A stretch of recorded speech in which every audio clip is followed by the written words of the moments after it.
Hi అండి, అందరికీ నమస్కారం. Welcome back to my channel. ఈ వీడియోలో ఏపీ ప్రభుత్వ ఉద్యోగులకు, పెన్షనర్స్కు జూన్ నెల జీతాలు, పెన్షన్లు జమ అయ్యే తాజా సమాచారాన్ని తెలుసుకుందాము. వీడియో ఎక్కడ కానీ స్కిప్ చేయకుండా ఎండ్ వరకు చూడనప్పుడు పూర్తి ఇన్ఫర్మేషన్ అర్థమవుతుంది. వీడియోకి ఒక లైక్ చేయండి ఫ్రెండ్స్. ఇక విషయానికి వచ్చినట్లయితే ఏపీ ప్రభుత్వ ఉద్యోగ మరియు పెన్షనర్స్కు జీతాలు, పెన్షన్లు జమ అవుతున్నాయండి.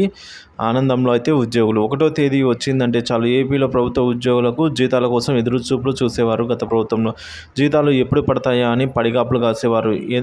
ఎంతగా ఎదురు చూసినప్పటికీ వారి ఆశ నిరాశే అయ్యేది. గత 4.5 ఏళ్లుగా ఉద్యోగుల పరిస్థితి అయితే ఇలాగే ఉంది. వారు ఇలాగే చవిచూశారు. సో అయితే ఉద్యోగుల ఈ వ్యవస్థను గాడిన పెట్టడంపై దృష్టి సారించిన సీఎం చంద్రబాబు ఏపీ ప్రభుత్వ ఉద్యోగులకు ఉపశమనం కలిగించారండి. వచ్చిన 3 వారాల్లోనే ఈ విధంగా 1వ తేదీ నుంచి జీతాలు జమ చేయడం అయితే జరుగుతోంది. ఎన్నికల సమయంలో ఇచ్చిన హామీని నెరవేర్చడంపై బాబు దృష్టి పెట్టారు. సో ఈ రోజుతో పూర్తి స్థాయిలో జీతాలు మరియు పెన్షన్లు జమ అయ్యే అవకాశాలు ఎక్కువ ఉన్నాయండి. మిగిలిన వారికి ఒకవేళ అరకొర మిగిలి ఉంటే అది రేపైతే జమ అవుతాయి ఫ్రెండ్స్.